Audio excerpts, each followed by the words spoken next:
so you want to go tubeless. This video will show you everything you need to know going tubeless and what tools you need.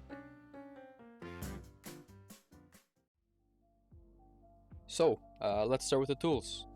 You will need an air compressor or high volume bike floor pump, tubeless tire sealant, preferably stands, tubeless Presto valve, TLR tape, or if you're not willing to spend $20, Gorilla tape will work just as well.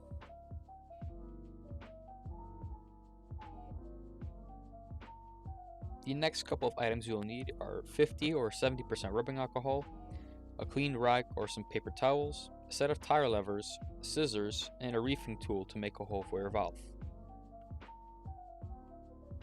If you do not know what pump to get, I strongly suggest the Bell Air Attack 650. This pump is very high quality build, comes with pressure gauges, Schrader and Presto valve inserts, and a small tube and a piece for inflating sports balls. As a quick disclaimer, normal wire bead tires will not seat on your rim and cannot be converted to tubeless, so make sure your tire says it's tubeless ready. So this is my friend's Lapierre downhill bike. He currently has Maxxis Minion SS tires which are tubeless ready. This is what we're going to be doing a tubeless conversion on today. Quick release or through axle, make sure to take them out and leave them in a safe place where you will remember. To make things easier, let's start with the front wheel since there isn't much in the way. Now that you've taken off your wheel, release all the air from your tire. If you have a Presto valve, unscrew the cap, then unscrew the little stem, and press on it for air to release. If you have a Schrader valve, you can use a 2mm Allen key by simply pressing into the valve core and letting all the air out. When it comes to taking off your tire, make sure you release as much air as you can. Next step is to pop the tire off the bead by squishing on the tire or pushing on the sidewall down to the center of your rim. Once you've unseated the tire, make sure any valve stem nuts are unscrewed completely and caps are off.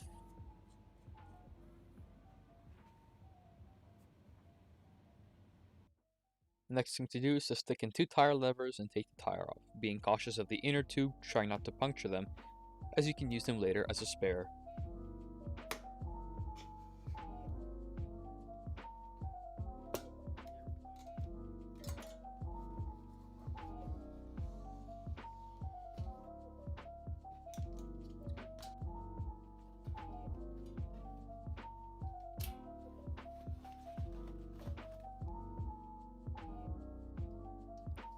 Now inspect your rim.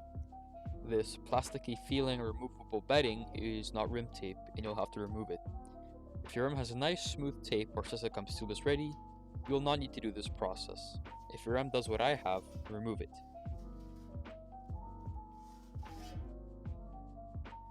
If you are buying tubeless rim tape, make sure you get it 1 to 2 millimeters larger than your rim's inner width. If using Gorilla tape, try your best like me to measure and cut the tape to the rim standards. Once you remove the inner lining, get a paper towel or clean microfiber cloth, pour some rubbing alcohol, and give the rim a thorough clean, later dry it off completely.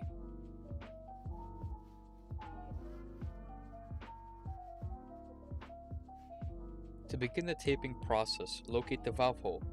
You want to go directly to the other side or 180 degrees from the valve hole. You should see a sight line in your rim, which is the weld.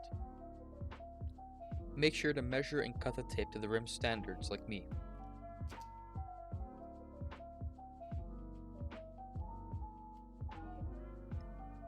Once you've prepared your tape, make sure you start an inch or 2 before the weld. When taping, make sure to face the rim horizontally to you. When you go to put the tape down, stretch the tape as much as you possibly can and lay it down very tight. Run your finger along the center, making sure the tape is properly seated onto the rim. Keep doing this until you reach the starting point. Once you reach the starting point, overlap the tape about 3 or 4 inches. Get your scissors and cut a nice straight ending point. Stretch it over and tape as securely as you can. Make sure to inspect so there are no air bubbles or points of the tape creeping up to the sidewall. If there are, make sure to retape the rim as this will prevent the tire from properly seating.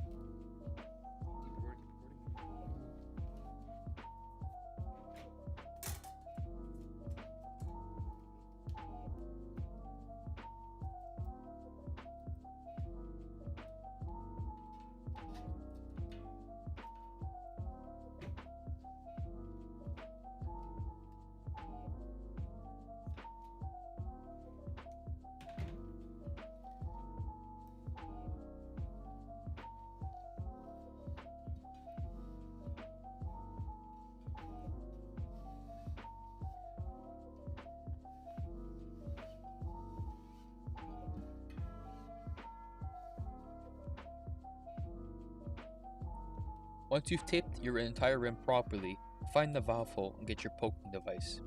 A couple recommendations would be a nail, a little screwdriver, or a small punch with a taper. Even a knife would work. When poking your hole, make sure to poke with something very small and work your way up to avoid the tape from splitting. Don't make the hole too big, just enough to press the valve through.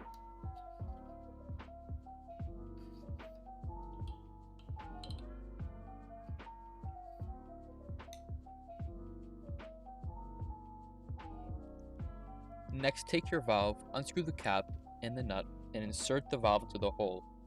When putting the nut back on, make sure to press firmly down into the valve, and tighten the nut as much as you can with your fingers only. You can later tighten this with using a small pair of pliers, but it's really not needed.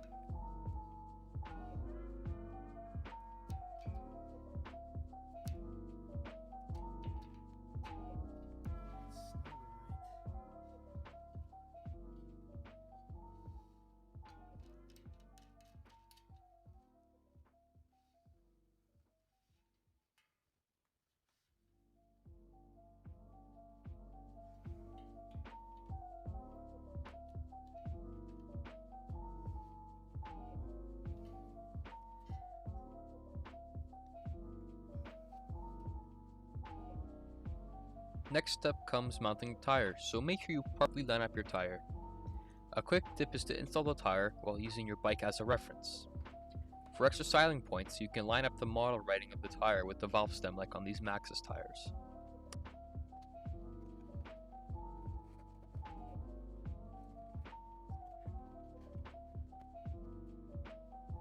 Make sure to mount one bead at a time.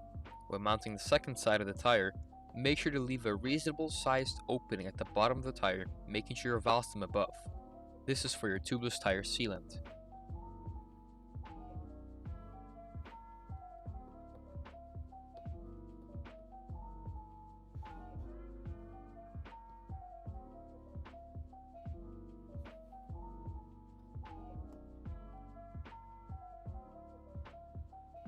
Take your tire sealant and shake well.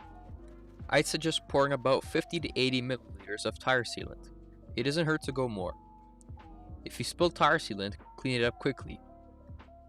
Once you've poured in your tire sealant, rotate your rim slowly so that the opening is facing upwards.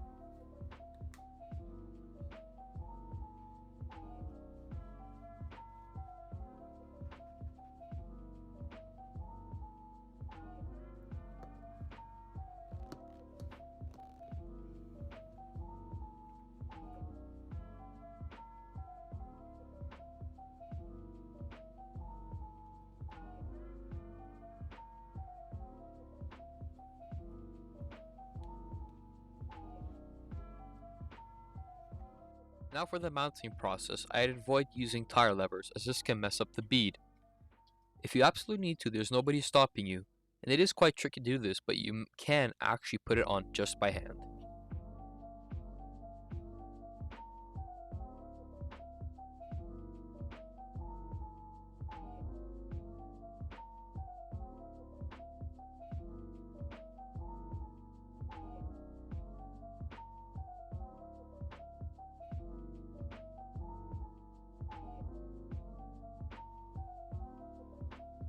Rotate your tires slowly, again making sure that the valve is at the top of the rim. Unscrew the little core and completely secure your press to valve pump. If you don't want to spend $25 on this pump, you can buy press to valve adapters on Amazon for $5.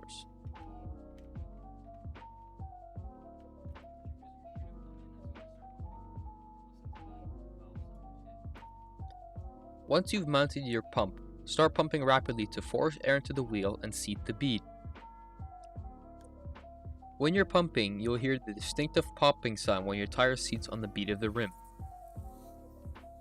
I didn't kind of depress the tire by the valve, let the air out, and it should seat.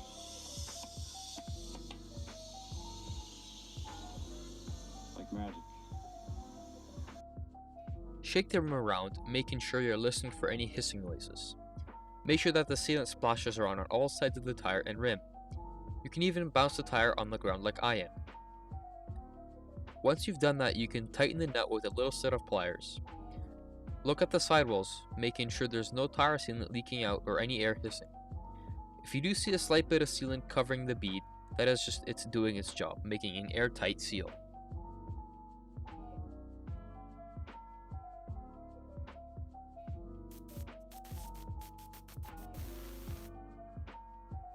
Congratulations on mounting your tubeless tire. Make sure to do the same steps for the other wheel. Once you've done both wheels, go for a ride and get used to them. I suggest running a higher PSI for a day just to make sure the tire is properly seated. When you're ready to hit the trails, you can lower your PSI to a safe limit. I personally run about 20 to 25 PSI on my specialized pitch, but you can run higher or lower depending on what type of terrain you have. Since this bike is my project bike, my next video will be talking about all the upgrades I'll be doing. I ordered many parts from AliExpress and will all be coming in very soon. I can't wait to make my next video about these upgrades, so I'll keep you guys updated. So thanks for watching and have a good one.